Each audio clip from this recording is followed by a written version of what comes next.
댓글에 금은 시황에 대해서 조금 요청이 많으신데요. 의견은 크게 바뀐 건 없는데 한번 시황을 좀 봐드리도록 하겠습니다. 일단 농산물부터 보시겠습니다. 지금 저희가 이제 천연가스도 이제 투자를 이제 거의 매도를 하고, 매도 후에 좀 오르긴 했습니다만은 마저 매도를 하고 이제 농산물에 많이 저희가 들어와 있는 상태였죠. 금은도 일부, 하지만 금은 같은 경우에는 팔라듐 인버스, 팔라듐 하방하고 같이 조금 균형을 맞추라는 의견 드린 바 있고요. 휘트가 다시 음봉이 떨어지면서 5일선을 재이탈했습니다. 양봉이 한번 나왔다가 상승하는 듯 하더니 어젯밤에 다시 음봉이 나와서 지금 점점 농산물 비중을 줄이고 있고요. 운영 카페에서도 지금 최초 보유량의 절반 정도까지 좀 너무 상승폭이 크기도 하고, 옥수수는 더 많이 올랐죠. 그리고 저희가 어차피 트럼프 선거 때 올리리라고 보고 들어온 거기 때문에 이제 다음 주면은 이제 미국 선거가 아니겠습니까? 그래서 분할로 대선 전으로 조금 많이 줄이고, 일부는 조금 가져갈 수 있을 것 같아요. 근데 그래도 선거 전으로 절반 이상은 줄이면서 이득 실현하면서 가도록 하겠습니다. 뭐 설사 하락하더라도 이득을 확정하게끔 절반 이상은 그렇게 가도록 하겠습니다. 물론 요거 가지고 하락을, 이렇게 음봉이 나와도 상승하는 경우가 있긴 한데, 요거는 양봉으로 오르는 것처럼 하다가 다시 음봉 나온 거라서 조금 더 조정을 가능성을 휘트는 보시고, 코는 아직도 멀쩡합니다. 코는 아직도 우일선 안 깬 것 같던데요. 코는 안 깼죠 아직. 그래도 휘트가 떨어지면 좀 같이 약간 시차를 두고 떨어지는 경향이 있기 때문에 둘 다 일부는 이익 실현을 좀 하도록 하겠습니다. 어차피 타이거 농산물 투자하시는 분은 다 포함이 돼 있죠. 소매액 비중 아마 조금 더 높긴 할 겁니다. 근데 어떤 다 있고, 또 옥수수로 신한 옥수수 ETN도 있는데 그거 투자하시는 분들도 조금, 물론 옥수수는 5일선 깨진 다음에 매도 시작하겠다 그렇게 해서도 상관은 없습니다. 예. 금은 지금 특별히 움직임이 없어가지고 드릴 말씀이 조금 애매하긴 합니다. 여기서 그래도 뭐 긴 추세상 보면은 아주 긴 추세상 보면 아직 상승을 완전 이탈했다고 하긴 좀 그렇죠. 그죠? 근데 조금씩 이탈해가고 있긴 해요. 그죠? 조금씩 이탈했다고 봐야 되나 어떻게 해야 되나, 장기로. 이건 여러분이 각자 이제 그, 그 지점을 정해야 됩니다. 나름 손절은 정하기는 쉽죠. 여기인데 설사 조금 더 하락을 시키려고 하더라도 굳이 여기까지 한번 더 올려 붙인 후에 하락이 나오는 경우도 있고, 반대로 다시 상승턴 하려고 한다고 하면 오히려 더 한번 확 깬 다음에 그 다음에 본격적으로 올리는 경우도 있고 그렇습니다. 그러니까는 되돌림이 많죠. 여러분이 과거 차트를 좀 보시더라도 지난번에 설명드렸습니다만 굳이 오르기 전에 한번 이렇게 확 누르는 패턴들이 있다. 말씀드린다면 금을 그렇게 많이 투자하고 있지는 않다. 왜냐면 농산물을 좀 많이 투자했었고요.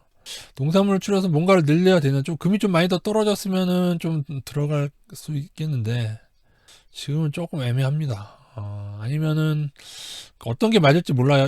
이거 이렇게 해서 움직이는 방향으로 간다, 그렇게 하셔도 되고, 아니면은 5일선을 보셔도 되고, 아니면은 나는 여기 깨지기 전까지는 홀딩한다, 뭐 그러셔도 상관없고요. 차트의 기준을 정하는 방법은 이평선도 있고 방금처럼 직선 추세도 있고 여러 가지가 있고, 그다음에 박스권도 있고 방금처럼 쐐기형 모양도 있고 여러 가지가 있는데, 그때그때 판단을 어떻게 하느냐에 따라서 조금 수익률이 달라지게 됩니다. 조금 잘못해가지고 털리는 경우도 있고요.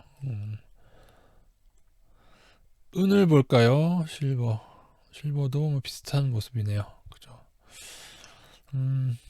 원래는 이런 모습이 주식 차트라면 좀 더 하락할 가능성이 크죠. 이제 반등 나왔다가 재하락하는 경우가 큰데, 원자재는 굳이, 근데 그건 솔직히 많이 하락할 때 얘긴데, 많이 하락하려고 할 때는 굳이 여기까지 한 번 더 올린 다음에 좀 더 올려서 헷갈리게 한 다음에 확 떨어지, 만약에 여기서 다시 상승을 시켜서 이 언저리까지 왔다가 다시 꺾이게 되면요, 그 이후에는 좀 더 크게 하락할 가능성을 좀 봐야 되고요. 물론 아니면은 오르는 중에 여기가 지금 페이크로 털고 그 후에 이렇게 오르게 된다, 뭐 이런 시나리오도 가능합니다만, 근데 뭐 저희는 이제 팔라딘하고 5대 5던 7대 3, 그러니까 금속은 상방하고 하방을 7대 3이던, 팔라딘 하방을 한 30%는 적어도 들고 가면 좋습니다. 한 5대 5도 상관없어요. 제가 볼 때는 팔라딘을 한번 보시면은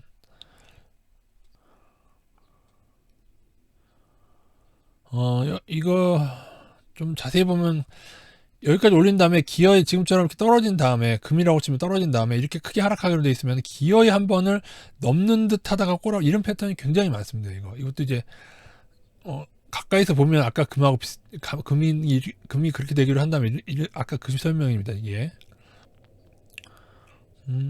어쨌든 굳이 넘는 듯 하다가 여기를 넘는 듯 하다가 나오는 게 있는데 물론 그거보다 좀 더 많이 늘어지긴 했는데요.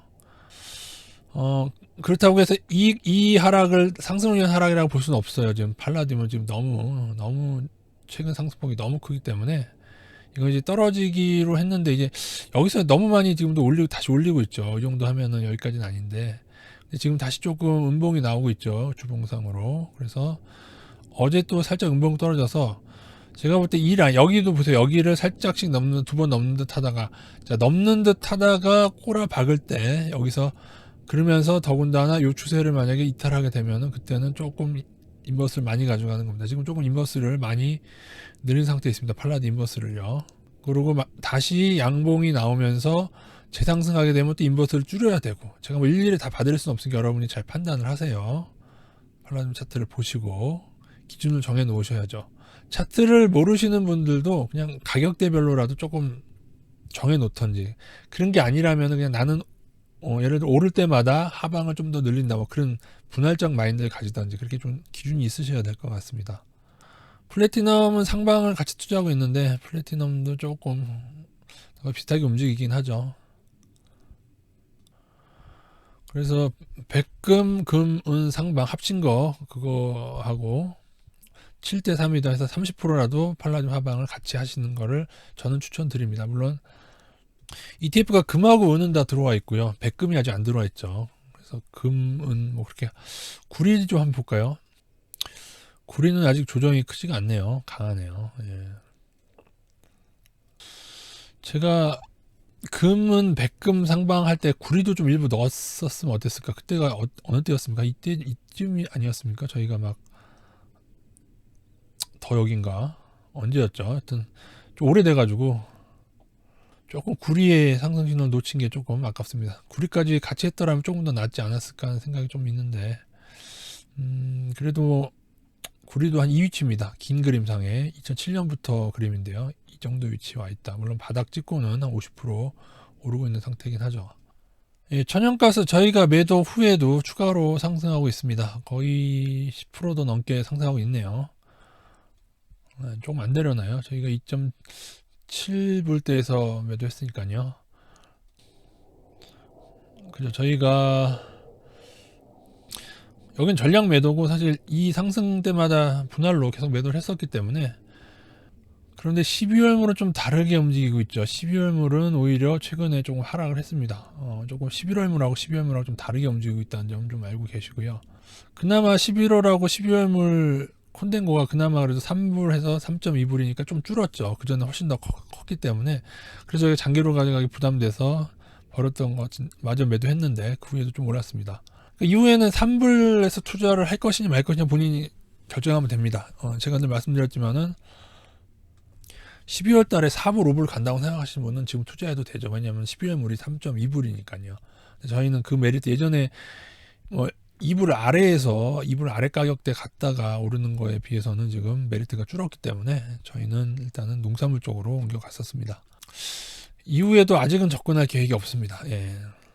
그러나 제 의견이 그렇다고 해서 오르지 않는 것은 아닙니다. 오를 수 있습니다. 왜냐하면 4불, 5불로 만약에 정말 춥거나 하면은 그렇게 갈 수도 있으니까요. 그건 여러분이 판단하셔서 매매하시면 되겠습니다. 원유가 재이탈하네요. 이러면은 원유 상방 가져가셨던 분은 다시 줄이셔야 됩니다.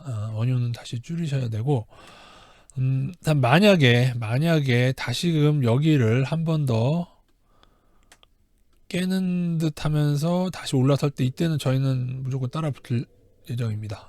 이런 파동이 나오게 되면요. 한 번 더 깨는 듯 아니면 뭐 하던 듯 하면서 다시 올라서게 되는 이런 파동 나오면은 그때는 따라 붙을 예정이고요. 일단은 여기서 하락한 상승했다고 해서 상방을 가져가셨던 분들은 좀 다시 줄이셔야 됩니다. 어쩔 수 없습니다. 근데 쉽게 급락하기보다는 제가 제 생각에는 또 하다가 또 튀어 오르지 않을까 좀 생각하는데 튀어 오르게 되면 조금 상방을 가져갈 그러면은 상방을 가져갈 예정이고요. 사실은 길게 늘어지는 동안 콘덴고는 먹어 들어가는 거죠. 콘덴고 차이가 뭐 예전처럼 아직 크진 않지만 그래도 늘어질수록 크게 메리트는 없는데, 어쨌든 5일선 회복 전까지, 5일선이 여쯤에 있을 텐데 회복 전까지는 원유는 조금 접근을 조금 회복 후에나 접근하도록 하겠습니다. 저희는 이번에 원유를 이때 늘리려고, 지난 말씀대로 제가 여유만 있다면은 여기를 늘리려고 했었는데요. 근데 늘릴 여력이 없었어요. 농산물도 많이 들어가 있고 팔라듐 인버스도 들어가 있고 또 주식도 인버스랑 투자 비중이 또 꽉 차 있어가지고 늘리지 않았는데 다행이네요. 혹시 늘리셨던 분 있으면 조금 줄이시고, 그렇다고 뭐 전량 매도할 것까지는 없습니다. 여기를 일부는 여기를 보셔도 돼요. 여기도 깬 다음에 보통은 5일 안에 튀어 오르면은 크게 오르는 경우가 많습니다. 5일 안에, 보통 5일 안에. 그래서 적어도 3일 정도는 기다려도 됩니다. 아래 떨어져도 3일 기다린 후에 그 후에 다시 감아 올릴 때에는 떨어지는데 감아 올리는 패턴이 될 수 있기 때문에. 글쎄, 이제 트럼프 입장에서 모든 걸 생각하면 다 설명이 되죠. 그죠? 생각해보세요. 원유 가격이 오른다고 해서 표를 더 받을 수 있나요? 아니죠. 그죠? 그 사업자만 이득 있는 거지. 원유 가격도 솔직히 지금도 최근에 많이 오르긴 했지만은, 지난번 20불 때 갔을 때보다는 많이 오르긴 했지만, 그래도 예전보다는 낮은 거예요. 그래서 더군다나 지금까지 달러 강세가 있어 왔죠. 그러니까는 미국의 물가는요, 되게 싼 거예요. 그죠? 그동안 요즘에 좀 달러가 하락했긴 했지만요. 그리고 이제 농부표 받아야 되니까는 농산물은 올려 붙인 것 같고, 제 생각에 그거 보고 저희가 들어오지 않았습니까? 금은 마냥 상승시키자니 인플레 우려가 너무 커질 것 같고, 그죠? 그 얘기도 제가 드렸죠. 금은 마냥 상승시키자니 인플레 우려가 커질 것 같고, 그래서 한 번은 누를 것이다, 얘기를 드렸었는데, 그래서 지금 눌림 기간이 나오고 있는데, 사실은 달러를 갖고 이렇게 달러나 각국 정부에서 돈을 이렇게 많이 찍어낸다면 사실 나중에 금 가격은 좀 더 하락하더라도 다시 오를 수 있게 되겠죠. 그래서 조금은 분할로 너무 한 번에 뭔가를 베팅하려고 하지 마시고, 한 번에 베팅해서 크게 먹을 수도 있지만은 조금 조절하시면서 기준을 정하셔서 하는 게 낫습니다. 더군다나 원자재 시장은 수급 자체로, 예를 들어 어떤 품목이 당연히 상승해야 될 시기에도 선물 플레이를 통해서 만기까지 누름으로 인해서, 지난번 원유 같은 거 진짜 말도 안 되는 거예요. 그때 그냥 작전이었어요. 원유 하방 작전. 제가 늘 누누이 말씀드렸지만은 원유 하방 작전이었고, 글쎄 한 번 더 눌러 붙일까요? 근데 이런 샷이 나오면은 또 원유 하방은 제가 볼 때 그렇게 큰 좋은 방법 아닙니다, 여러분. 원유 하방을 또 많이 달려들면요, 그건 또 마찬가지예요. 또 원유 상방으로 걔네들이 하방을 잡아먹을 거기 때문에 하방을 칠 용기는 아직은 나지 않습니다.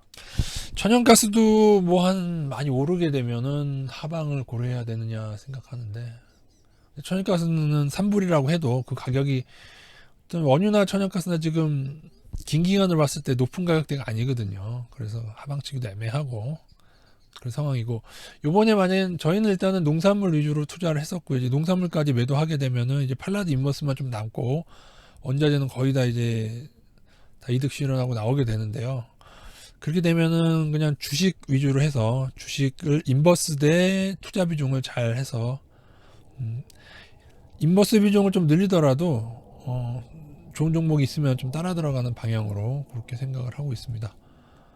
그와 별도로 나스닥이 만약에 추세를 오늘 밤에 깰 수도 있고, 좀 추세를 또 왔다 갔다 하는 추세를 더 깨게 되면 또 나스닥 인버스 자체를 좀 더 늘릴 수 있고, 지금은 다시 한 10% 정도로 우일선 깨서 나스닥 인버스도 한 10% 가져가고 있습니다. 지금 5% 10%에서 왔다 갔다 지금 5일선 기준으로 왔다 갔다 하는 중에 있는데, 만약에 추세를 깬다면 나스닥 인버스도 한 5에서 10% 추가로 더 늘릴 예정입니다. 그리고 이번 주가 될 수도 있습니다. 근데 사실은 반등 타이밍이죠. 오늘 밤이 반등 타이밍이긴 한데 어떻게 될지 모르겠습니다. 반등 타이밍 곳에서 만약에 떨어진다 그래서 나스닥 인버스는 조금 하방을 좀 대기하고 있는 상태로 보시면 되겠습니다. 일부 가져가고 있고요. 자, 정리 드리겠습니다. 농산물 많이 투자했다가 지금 조금씩 줄이고 있다. 팔라듐 인버스 계속 가져가고 있다. 단 만약에 아까 말씀드린 그 지점을 넘게 되면 이거는 다시 줄이게 될 겁니다. 이건 하방입니다. 지금 여력이 있어서 금은은 지금 투자하고 있지 않습니다. 뭐 상황 따라 더 늘릴 수 있어서 저희 운영 카페에서는 금은은 아직 ETF 투자하고 있지 않은데, 금과 은도 향후에 좀 여력이 생기면, 금은 원유도 상황 봐서 지금은 아닌데 만약 여기서 지지를 보이게 되면 아까 말씀드린 구간에서, 아니면 조금은 들어가 있어도 상관없을 것 같긴 한데요. 금과 은은 아직은, 금, 은, 원유는 지금은 투자하고 있지 않다. 천연가스 지금 투자하고 있지 않고요. 그리고 나스닥 인버스 일부 5에서 10% 왔다 갔다 하고 있는 중에 있고, 당연히 코스닥, 코스피는 지금 코스닥을 많이 투자하고 있어서 코스닥은 코스닥 인버스와 같이 투자하고 있고 조심하는 중인데, 코스닥은 말씀드린 대로 지금 오늘 좀 많이 상승하고 있지 않습니까? 근데 5일선 회복 못하면 소용없어요. 5일선 회복 못하면 소용없기 때문에 인버스 비중은 5일선을 회복하거나, 아니면은 어제 말씀드린 대로 전저점을 조금 회복하면은 조금, 그래도 좀 많이 코스닥 비중을 늘리는 거 5일선 회복하면, 근데 회복하려면은 좀 멀었습니다. 아직은 2% 정도 상승으로는 안 돼요. 예, 코스닥과 나스닥 상황은 또 나중에 주식 파트에서 또 설명드리도록 하겠습니다.